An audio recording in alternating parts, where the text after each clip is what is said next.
that I had the money or we had the money to give you all a Christmas bonus. I don't. And some people could care less. I've heard it from several of you in here. You could care less about jeans, but all next week you can wear jeans. Merry Christmas. For those of you that like jeans.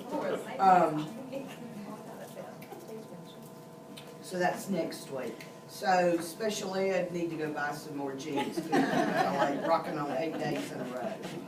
Okay. May I say that I haven't worn jeans in about 15 years until this year, and it's been the most liberating thing for me. Very liberating. Good.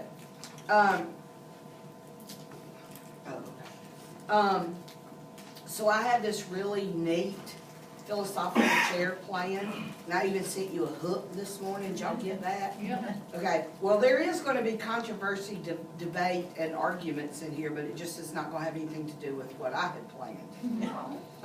We're going to drop back and punt and do something different. I hope that I get to do my really neat philosophical chair next week, but I think what we're going to do today is way more important. And I know you've already heard what we're doing. I actually have, I can't see anybody tell. No, well, good. They said you are, but they really wouldn't tell us. Well, good. They said not to As worry. three All I heard different was people, it was nobody's long. talking. Okay, so, That just makes me find out worse. I opened up this can of worms. And one thing you need to know about Kathy is that you can shoot straight with me, because I am daggone well gonna shoot straight with you back. Why would we do it any other way? And, I sent an email out a couple of weeks ago that said I've been sitting on my porch thinking about the murmurs that I'm hearing that we're going backwards with discipline and supervision. And we've been talking as an admin team about what to do about that and how to strengthen that and make it better. And we live by the start, stop, continue, because that's what you said. And so, then last night, I'm gonna be honest with you, I got an email from a person that hit it dead on, spot on. She told me like she felt. It hurt my feelings because I was part of the problem, but shame on me if I don't do something about it when I know there's a problem. So, I emailed the whole admin team and I said, we need to address some stuff. There's some feelings going around.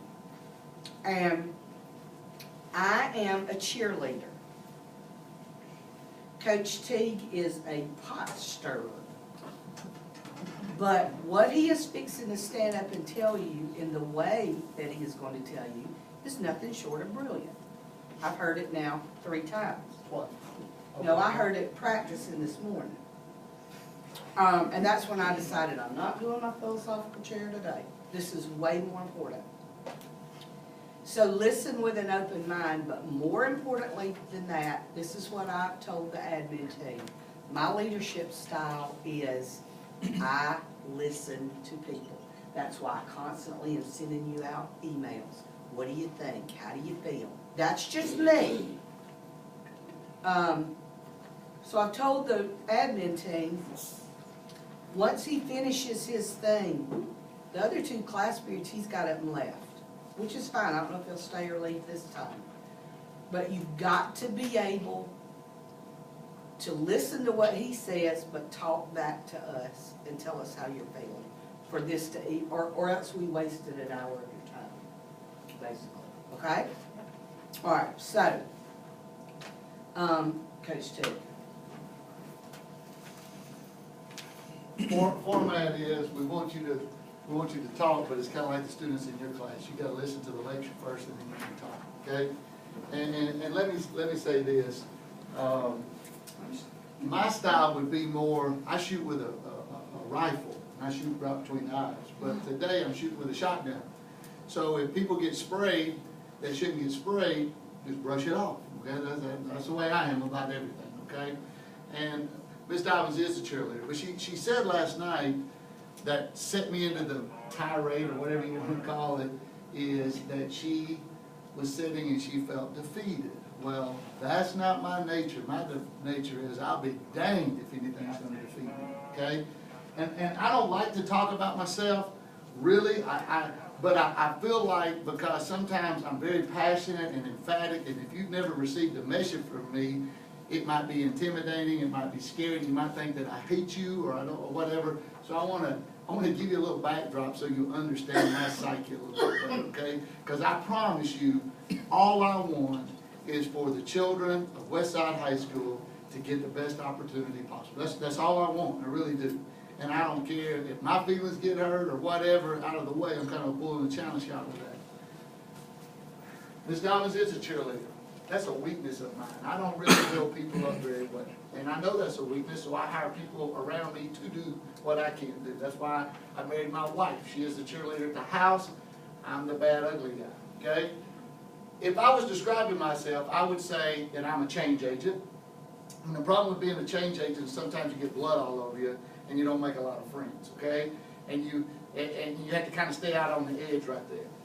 I also am a pot stirrer. I love it. I mean, you know, my favorite thing would be get in here and let's just all argue and da-da-da, move it on around, because I'm just going to keep stirring it till you boil it out where it's supposed to be. But probably the best way that I like to be described is an agitator. And I say it like this is how I spent my whole coaching career. I like to describe myself as the sand in an oyster's belly that agitates it and makes it close up and squeeze so freaking tight that it creates a pearl, okay? So I'm the source of agitation. Sometimes I'm the source of the repercussions of the agitation, but I don't care, because all I really care about is creating a pearl. So I want you to understand that before we start talking about it. Also with my psyche, you gotta understand, I got 31 years of education, and in those 31 years, there's only been one thing. It's an accountability, because I've been a coach, and there's a scoreboard that's on, and it's running, and every Friday night, 8,000 people decides whether or not I'm a success or I'm a failure. And if you've never, I've always said, if you want to discover who you are and whose you are, you need to have the opportunity to be publicly booed. Okay, if you don't understand that. Where everybody out there thinks that they know how to do your job and do it better, and in hindsight's 20/20, because it makes you examine what you believe, what you do, and how you do it.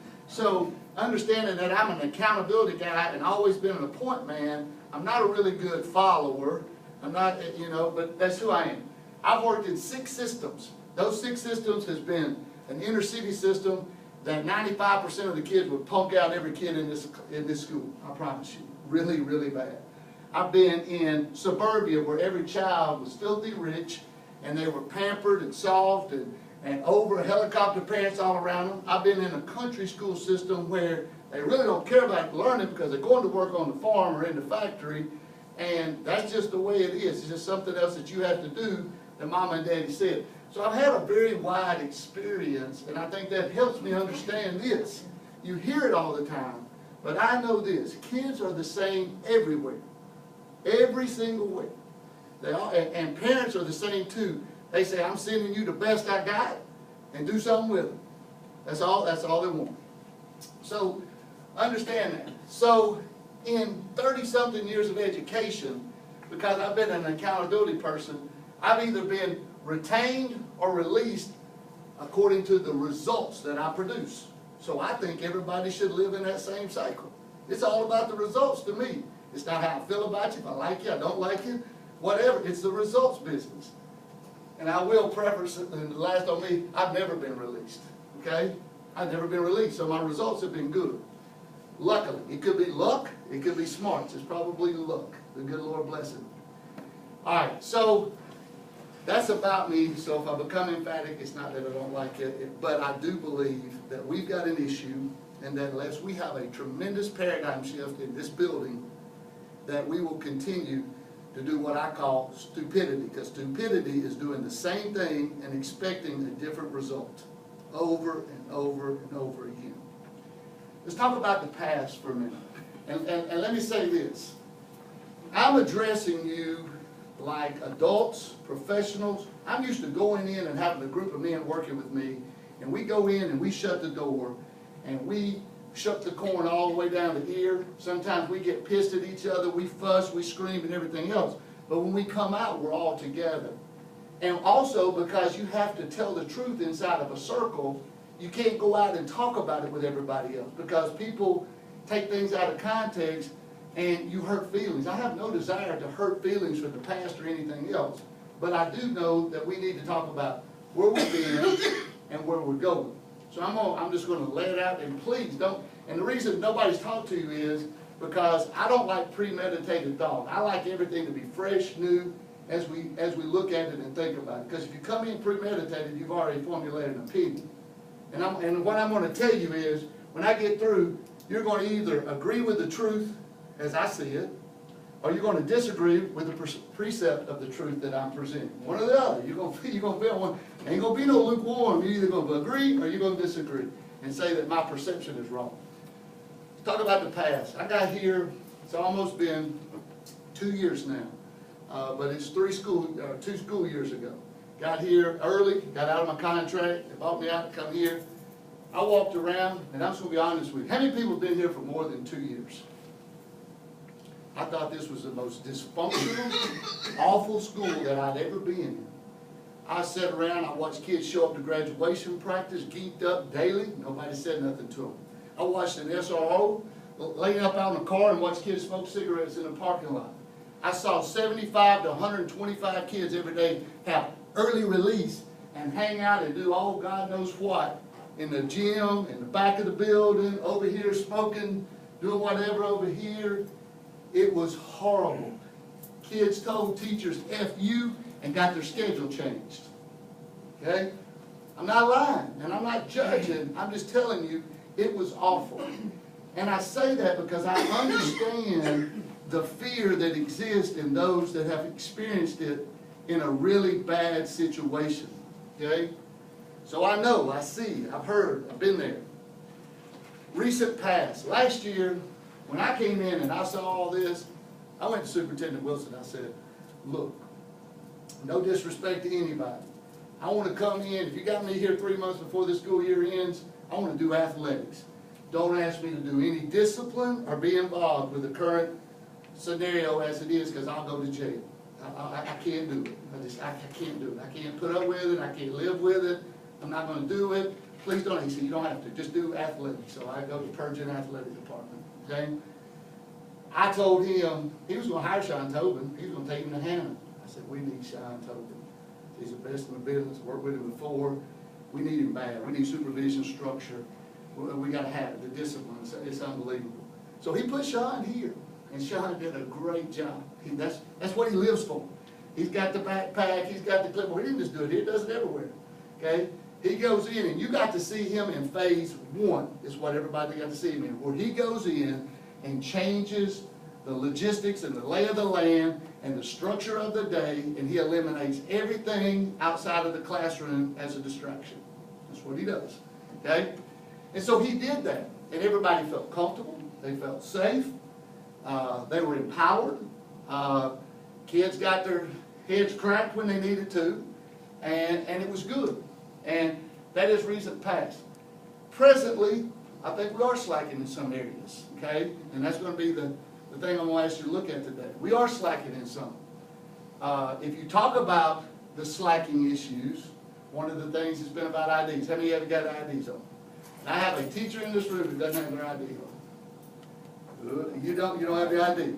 See, if I'm a stickler, I say that I should write Coach Cottingham up because it's in violation of school policy that every teacher does not have this on. I'm not picking on this, okay? Okay? But that's what it says. There is a current movement right now led by Mr. Tobin to do away with these because the decision is this has no impact whatsoever on academics or school safety. The issue is up at the district office and they're fighting it out, and the whole issue is, the argument to keep these so that the lunch ladies can scan them and the bus drivers can determine who gets on and off the bus, okay? That's the whole reason we chase these rabbits every day. But I understand that because it's policy, you have to chase it, you understand? I'm not saying do away with them, you're crazy for writing people, I'm not saying that. I'm just saying I want us to examine the paradigm and decide what we're deciding is important or not important. And you need to know that if this is done away with, this is something that a lot of proven educators have decided are ineffective or taken away from the one mission statement. Hallways, heard of hallways